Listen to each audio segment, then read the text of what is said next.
Hi guys, welcome to the second casual chat about men's mental health, and what the intention of all of these conversations are really about is to help obviously raise awareness of what it's like for people going through it, but also, from their own opinion. Once again, everyone's different and you can't really understand what an individual's going through. So this is not you know, I wouldn't advice or anything like that. So it's just a story, Ben's story and his whole experience. So, I'm super excited to share it with him. So Benny T, we've been mates for 3 years now, or 3.5 years, and it feels like a super, super long time. And, this conversation we're about to have was really a spur of the moment thing. When you came up to visit from Melbourne last weekend, to Brisbane where I'm based, and we were just having a chat by the pool, and obviously, as blokes do, you just opened up. Not really, blokes don't do that. That's what we're trying to encourage. But it started opening up about a time in your life, which something that I'm super passionate about, helping people and learning about that experience. Which then maybe want to get you on here. But man, you've had an incredible life so far. From my outside looking in, and the stories I've heard about the stuff you've done, the travel, living in other countries, all the charity work, and it's literally, when you were telling me this story, I wouldn't never have picked it ever. And, they often say it's people that you least expect going through the tough times. So Benny, my man, I could talk about you for days on end, but you guys will see through this conversation just how genuine and kind-hearted this dude is.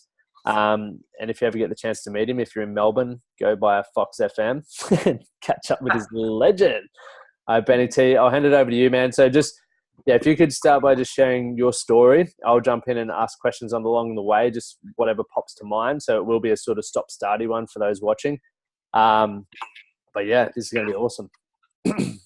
Thanks, Lockie. And like you said just before, I am in no means, by any means, an expert in this.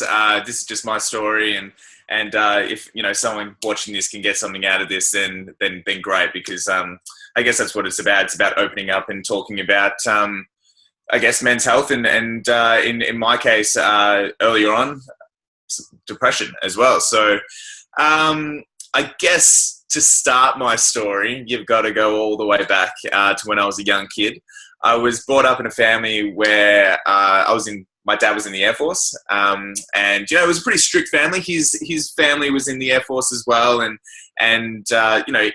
as you can imagine, it's very military based. Do everything by order, do everything by discipline, and that's sort of how I was brought up as well, and that's how my older sister was brought up, and to an extent, my younger brother and sister as well. But at the same token, from as early as I can remember, I was actually, some would call it disciplined. I would go one step further than that to say abused. I remember from a very, very early young age, every morning I would wake up, put on a pair of shorts, then put on a couple of pairs of jeans, just because I knew at some point during that day I was going to get hit, and not just hit once or twice to give a bit of discipline. I'm talking, 10 times in a row.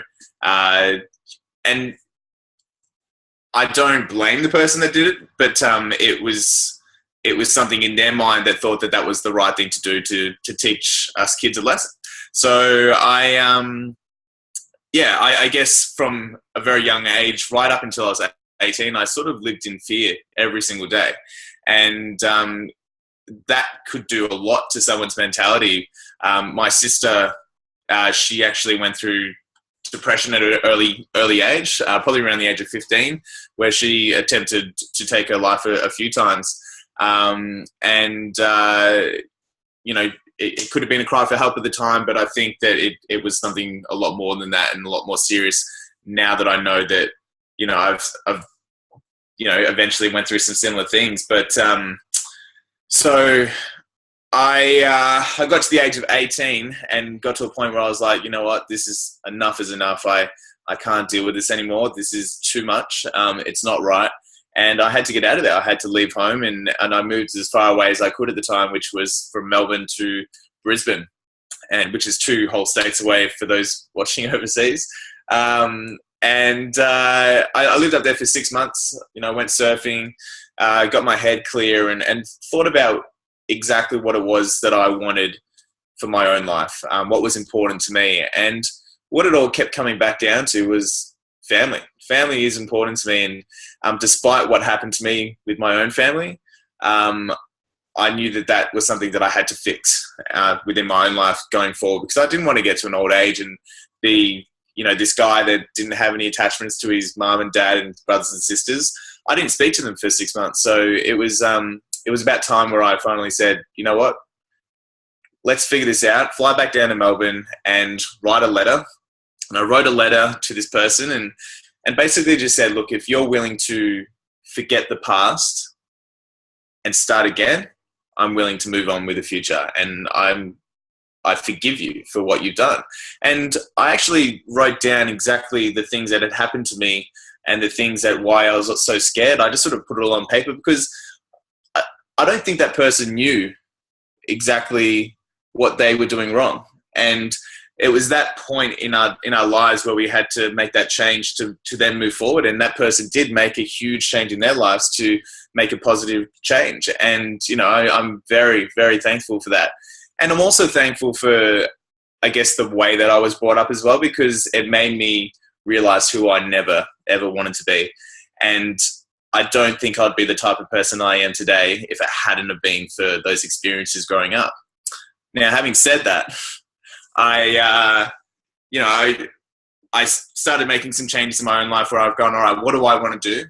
I want to make some positive changes in other people's lives. So I started dedicating my own life to charities and helping pay it forward. Because at the end of the day, despite whoever you are, whether you're poor, rich, in the middle, whatever, I believe that we all have a moral obligation to help those less fortunate than ourselves. So whether that be, helping someone out on the street, or, simple as walking someone across the road, like it doesn't matter to me as long as it's paying it forward to someone else less fortunate than ourselves. So I started doing some charity work, and in particular, I was starting up this expedition to row across the Pacific Ocean from South America to Australia, solo, non-stop and unassisted, to raise money for cystic fibrosis. And I thought, shit, I saw it on TV once. I saw this guy on a documentary rowing across the Pacific. I'm like, mate, you can't row across the Pacific. That's just ridiculous. But this guy did it. And so I thought, if he can do it, I can do it. And so I started up this campaign. I had no idea what I was doing. People were telling me I was crazy. You can't do that. I'm like, yeah, I know this other guy did it, so I can do it. And at the time, I had this girlfriend, and she meant the world to me. We were together for 5-6 years, and I think towards the end of it, I started neglecting the relationship that really did mean the world to me, and I started paying too much attention on this project and this other people. It started engulfing my life, and that's only something that I realized after we broke up. And I guess when we did break up, I went through a really hard time because I didn't really understand, I guess, why we broke up. And it was, I guess, a boiling point for me, to put it bluntly. I had this row that I was just about to do. I was going to change people's lives. I was raising heaps of money for this charity. I thought I had it all good, but then when the one solid thing in my life disappeared, my life just went on a downward spiral. My health took a bad turn. I started, instead of getting motivated to do this row, I was, dwelling on this relationship and just sort of going in this horrible spin. And, I started putting on weight and getting unhealthy, really. And I started neglecting the row. And when I finally did start doing my sea trials, which were across Bass Strait, it all went pear-shaped as well. We were on a couple of, so to put it simply, there was 3 of us on the boat. It's an ocean rowboat, which is like a 24-foot long boat, has a rowing section in the middle, a cabin at the back, cabin at the front. And we tried to row across one of the most dangerous points in the world, which is from Victoria down to Tasmania. And we knew it was going to take us a couple of weeks, and we knew it was going to be quite dangerous. But in the middle of one of the nights, we got hit by a rogue wave, flipped upside down, and we got rescued by the water police, essentially, in the end, in the middle of Bass Strait. And we ended up getting towed back to Victoria. You know, we're on the news and everything like that. And it was that point where I just said, shit, because I'd broken my arm. In fact, not just broken my arm, but I damaged all the nerves in my arm. And I said, well, that's 6 years of my life where I've been working towards this one goal, and it's just gone like that. And everything just started collapsing on, I felt like my world was just collapsing. I no longer had a goal in life. I'd lost the love of my life, and I just didn't really know what to do. And I was just in a big, deep depression. I ended up, I found myself one day in my bedroom, just bawling my eyes out. I was crying. It was still recent to when I was broken up. And I remember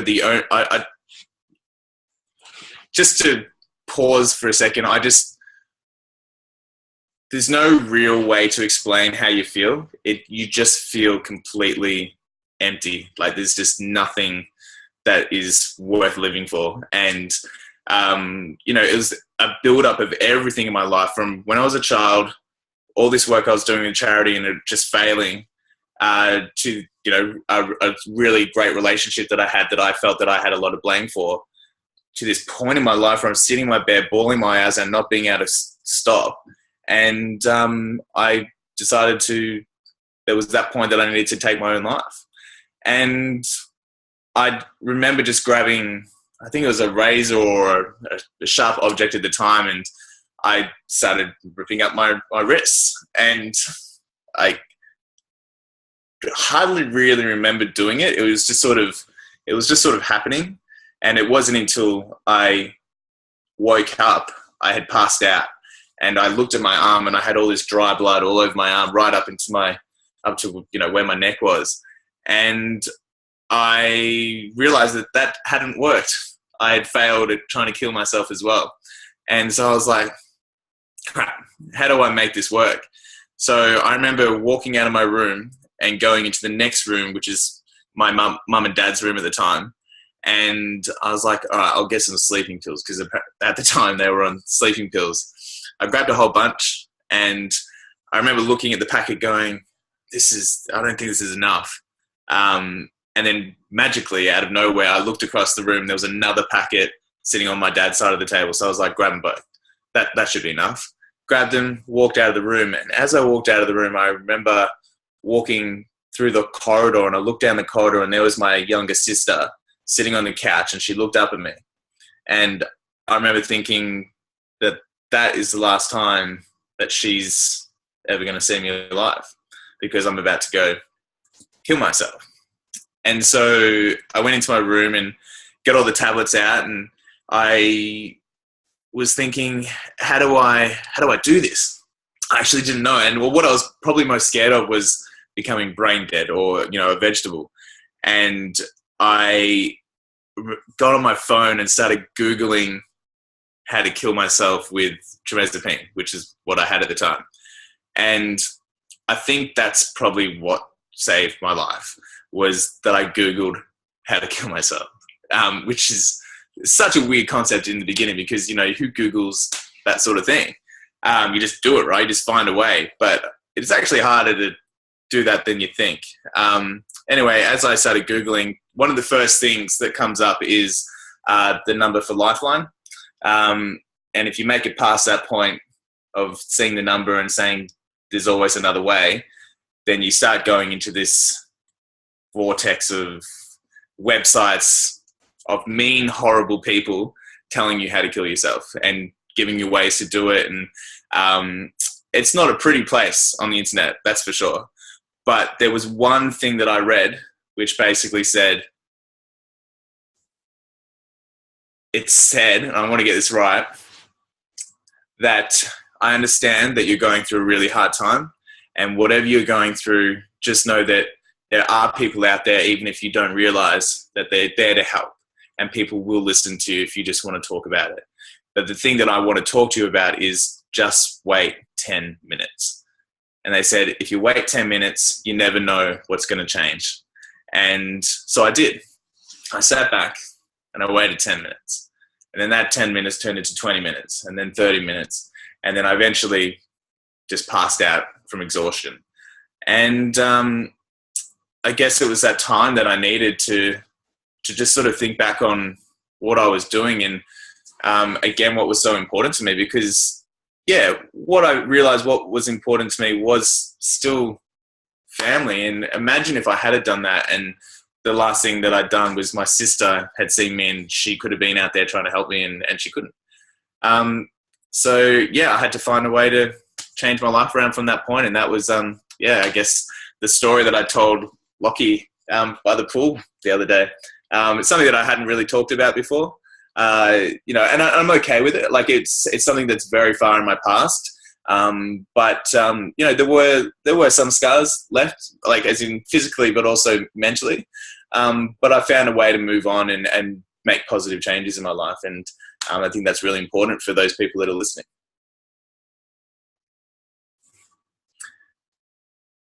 Hey, Lockie, you're on mute, buddy. Whoopsie. This is real life, Pete. So going back, obviously when you just split or broken up with your partner back 6 years ago and you felt like your world had come crashing down, like a lot of people have experienced breakups and had that sort of feeling. Obviously it's not comparable with yours. Everyone has their own journey to go through with it. But looking back now and knowing what you know now, for all those people who might be going through a breakup or, who may go through a breakup, do you feel at that point in time you place too much of your own happiness on her? It's a really good question, because I think I was confused at the time. I wasn't sure 100% about the relationship, but what I was sure about was doing the charity work and doing the row across the Pacific Ocean.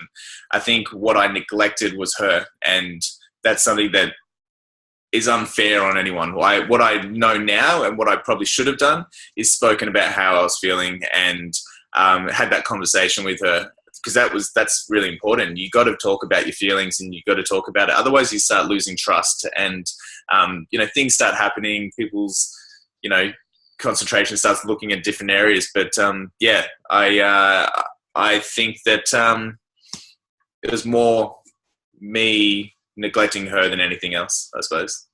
Yeah, I think from my own experience as well. And I think, during a relationship, it's definitely, I don't know whether you need to compromise to a degree, but also to that point where it's like, if that's what you're here to do, and like, if you're, looking back at what you know now as well, you've found what your values and beliefs are. And if someone had told me this 4 years ago, it would have been a game changer, just knowing that the path that I'm on, as long as it aligns with me, is going to make me happiest, and I'm going to attract the right people into my life, rather than sort of trying to compromise who I am as a person just to keep a few individuals in my life, and I think that's important for a lot of, especially young people, young males, to know, because we do become dependent. In relationship breakups, you often hear that men take it a lot harder than females or women because we don't speak about it.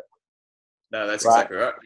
And we don't really have anywhere to turn to. So I think that's massive, and thanks for sharing that as well. So I guess moving forward, what I really want to delve into is two of my passions, obviously mental health, and then exercise and nutrition. And from your experience, and when you obviously derailed, we'll call it that, people can call it whatever they want, went into that dark space, and you sort of went from being this fit roller dude to going off the rails, and your health plummeted. We'll use plummeted. How did that affect your mental health and your well-being, your self-confidence? Obviously wasn't high at the time, but can you see any comparisons obviously coming out through that and looking at improving your health? And I've seen some awesome transformations of you as well, so getting back into the gym and stuff like that. So is there any sort of connection there that you've experienced? Oh yeah, absolutely. Like, I mean, I remember when the row failed, I ended up jumping on a plane. I went to Bali with my mates, and then one day, this is like after the row had failed and everything in my life was just sort of in turmoil still. And after I attempted as well, and I thought I was starting to get back on track, and I decided to yeah, to go to Bali with my mates, and I didn't have a return ticket. And then the day before they went back to Australia, they're like, "What are you doing?" And so I grabbed a globe, spun it, poked my finger down, and it landed on Vietnam. And I flew to Vietnam. And I spent the next year living on an island, drinking a lot of alcohol, being with a lot of people, which is not me at all by any means.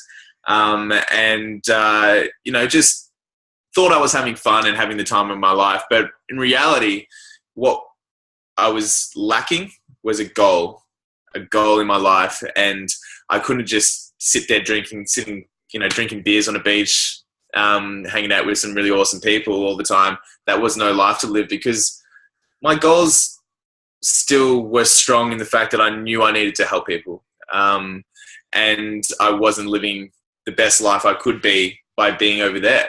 So eventually, after a year, I decided to jump back on a plane and come back to Australia and start trying to figure out a way to get back on that journey to helping people. And that's probably like an important transformation part to me, because I went from this guy that, looked fit because I was living on this island, I was tan, I was, whatever, but inside I was not healthy. I was, like I said, drank beer for a year long, every single day, a lot of beer every night. And a lot of lads can relate to that. Absolutely right. A lot of lads can relate to that. I don't know how many lads out there have just spent a year doing that non-stop on a tropical island, but don't.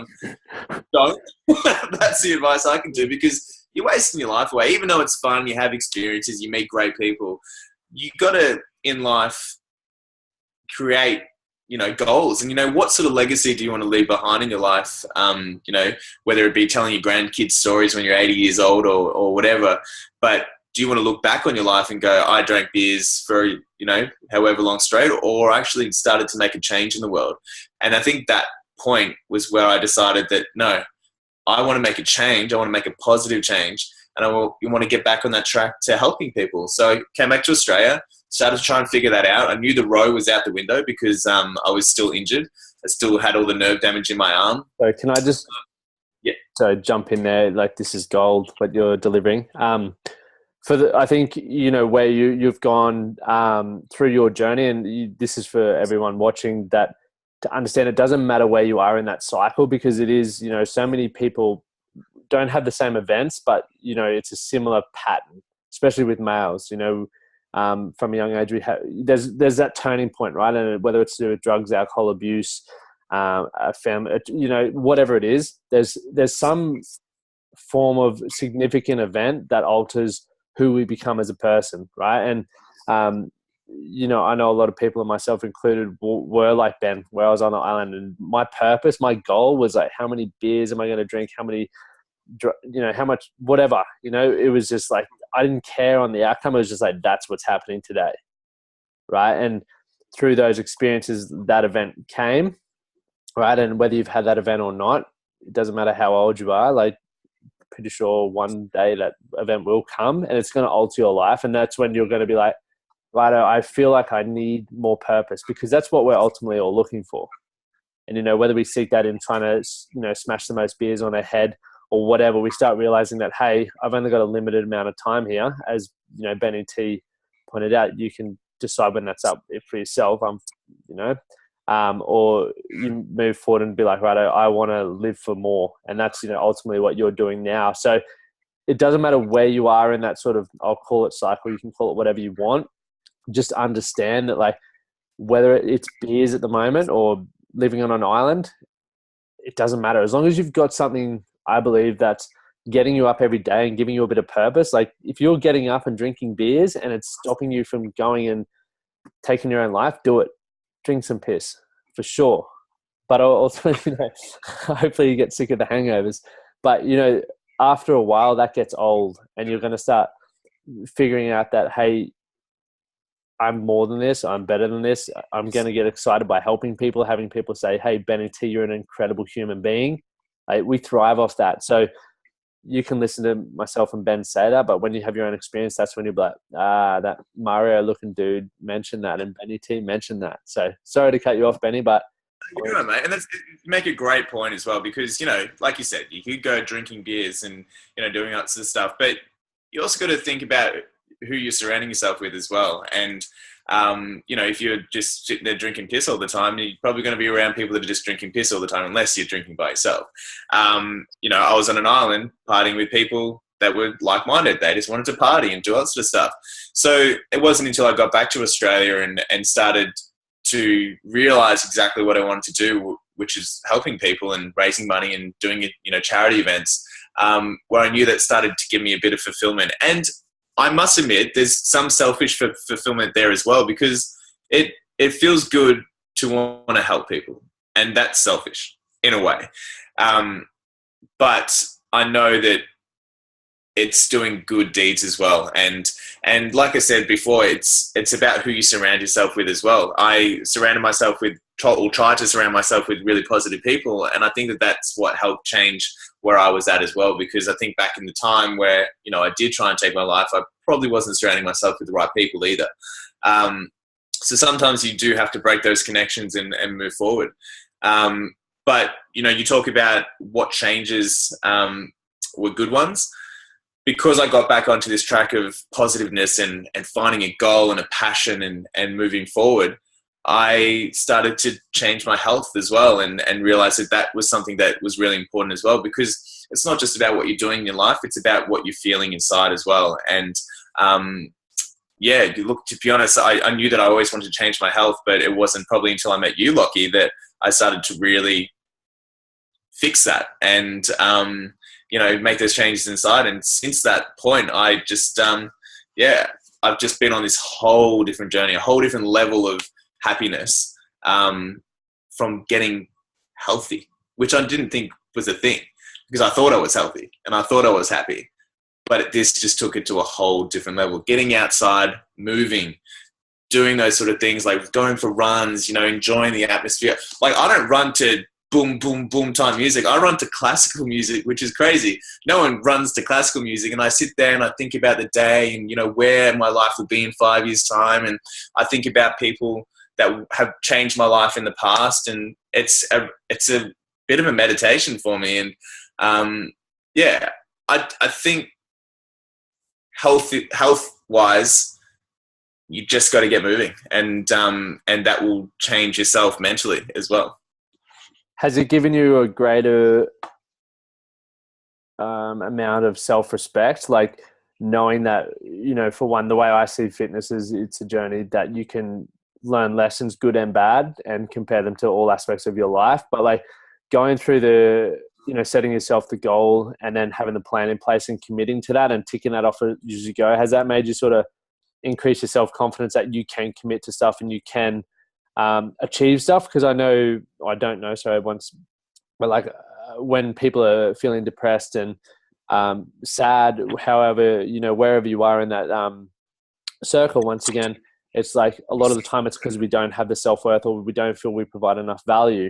So do you feel by having something, to me, a fitness goal is simple, but for a lot of other people it's not. Do you feel that's been beneficial for you, improving your self-worth and then taking that self-confidence to other areas of your life? Yes, absolutely. But I must admit that it does come in ebbs and flows. You have to condition your body to become fit or become healthier, because sometimes you just want to sit on the couch and watch some Stranger Things. But it's a great thing to do. It's a great show, right? But conditioning your body to want to get out and put on your running shoes and go for a run or go to the gym, it's an important thing to do. And if you keep doing it repetitively, then that's where you start to feel the change and feel like you just want to make it part of your life, I suppose you could say. And that's something that I learned along the way as well. But in terms of that, like positive change, I think, is that what you said? Like like improve self-confidence, which has allowed you to make positive changes in other areas of your life. Absolutely, yeah. So put it in other areas of my life, I knew that by conditioning myself in this area of my life, I had to condition myself and be more disciplined in other areas of my life as well. And that was just a learning process. And I'm still learning as well. This is a journey that we'll be on for the rest of our lives. We're never going to stop learning. If you stop learning, then what's the point? get out there, read a book, learn some more. Or, get out there, do some running, learn about your body, learn some more. But yeah, no, you're absolutely right, Lockie, because by going on a health journey, you definitely put that discipline into other areas of your life. And if I hadn't have done that, I probably hadn't have met you and started properly on that health journey, then I would be. I'm not sure where I'd be. I'd probably slowly be getting there, but I definitely wouldn't have excelled as fast as what I did. And like I said, I'm not 100% happy with every area of my life, but that's okay. I'll keep working at little bits and pieces of that along the way. So yeah, I'm okay with that. 100%, man. And that's the best thing, I think, for a lot of people to understand. No one's perfect, and every aspect of our life is a constant journey. And, whether you're climbing a mountain with like a challenge or you're flying down the other side and having a heap of success, it doesn't matter. We're all going through different stages of that in different aspects as well. Anyone who's crushing it all, I want to meet them. There's probably a few people out there. You just made a great analogy as well. Like, climbing the mountain is the tough part. It's so tough. But getting to that top of the mountain and seeing the view is the reward. And then even on top of that reward is skiing down the other side. That's fun. And if you can make that journey to the top and go through that hard crap, and, then it's worth it by getting the top and getting down the other side. Like, you're just going to go through life in these ebbs and flows. You're going to come across mountains every single day of your life, and it's just about whether or not you want to tackle them or not. 100%. It's like, it's like Everest, even though I don't know too much about it, but I think there's a base camp and different peaks that you stop off and then go down a little bit and go up, and it's like that's the journey of life. Because once you hit your whatever goal it is you've hit, you realize generally once you hit your first goal, you realize it's not the result that you're after, because that's gone. Once you've hit it, it's gone. That feeling's gone. It's then like, I want that again, but it's going to be a bit more challenging this time. And obviously, if you look at life, it's constantly like that, which is exciting, because without the challenges, you don't get the chance to, or the opportunity to learn and grow. And if you, like you said earlier, if you're not learning and growing, it's like, where's the purpose? Where's the self-significance? Where's all that stuff that we're craving? And putting ourselves in situations which challenge us, as much as it's scary as hell, it's so exciting at the same time. And I just think, Benny, if 4 years ago or 6 years ago, if you could give yourself one bit of advice from what you know right now, what would it be? Having been, and let's say into your, around that, dark point. Yeah. Well, I think that advice that I read at the time was probably the biggest piece of advice. And if you are watching this and you are, going through a similar thing to what I went through or what other people have been through, my biggest piece of advice is just wait 10 minutes. You never know what's going to happen in 10 minutes time. You might win the lottery in 10 minutes time. I'm not going to say that's going to change your life, or someone might come in the door and be like, well, here's a shitload of money. Probably won't happen, but you never know. Wait 10 minutes. It will change your life, and it changed mine. And at the darkest of times, there's always going to be someone there to talk to you. It could be a stranger on the street. It could be whatever, but just give it that time, wait, and just think about what you're doing. Actually, no, don't think about what you're doing. Just wait. Because if you think about what you're doing, you're probably, not the best. So that's probably the piece of advice. And, I guess, my story is probably similar to a lot of people's. I had a lot of failures in my life at the time, and I just thought I was in a pretty dark place, and I thought the best thing possible was to end my life. I know now, in hindsight, and looking back on the last 6 years of my life and how amazing they have been, I'm so thankful that I read that little bit of piece of information on the internet to say, just wait 10 minutes, because I never would have experienced what I've experienced if I hadn't. And I've experienced some pretty positive things, to the point where you will hardly ever see me without a smile on my face, because I just thrive on positivities. So is that a word? Positivity. You know what I mean? To be honest, I don't, but let's roll with it. Yeah, no, I couldn't agree more, man. So, yeah, I really appreciate you jumping on and giving us your time and your story. And the biggest and boldest thing is that you literally only told me a week ago. And then when I asked you a couple of days after if you could do this, you're like, dude, I've never really spoken about it. But you jumped on and did it. So I really appreciate that. And, if this can just help one person, that's what we're here to do, or just, increase awareness, show people what people go through. It's going to do its job. So thank you, Benny T. Until next time. And thank you, Lockie, for bringing this out of me and jumping on board and taking me out of my comfort zone, because it's that's a good thing to do. Jump out of your comfort zone, try things that you never thought you would before, and learn. Hell yeah.